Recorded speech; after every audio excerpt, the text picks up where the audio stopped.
Суралцагчид ангидаа байнга дэвтэр ашигладаг боловч энэ нь зөвхөн нэг хэмжээст байдаг. Тэд цаасан дээр дараад ямар нэг зүйл рүү холбогдож чадахгүй, видеог дахин үзэж чадахгүй. Тиймээс би сурагчдад зориулан дижитал дэвтэр үүсгэж эхэлсэн. Энэ нь өөр нэг хэмжээсийг нээсэн юм.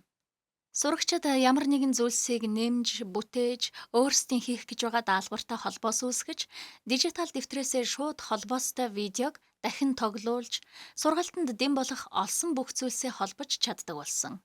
Тиймээс дижитал дэвтэр үүсгэх нь тэдний суралцах үйл явцыг дэмжиж, ойлголтыг нэмэгдүүлэхэд ихээхэн тус болсон.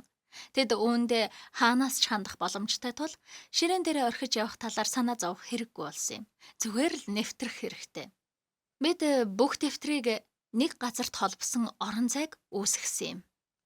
Тиймээс миний математикийн дэвтэр хаана байна? Миний шинжлэх ухааны дэвтэр хаана байна? Миний бичвэрийн дэвтэр хаана байна гэж огт санаа зовох хэрэггүй болсон. Тэгэхээр бидэнд HyperDog бүхий нэг дэвтэр л байсан. Тэр нь дотроо математикийн хэсэгтээ бөгөөд дотор нь нэгдүгээр бүлэг гэж байна.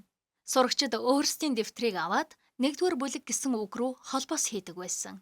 Тэгэд тэд зөвхөн энэ нэг хуудсыг тэмдэглээд тэр хуудас тэдний жилийн турш бүх дэвтэрт хандах боломжийг өгдөг байсан.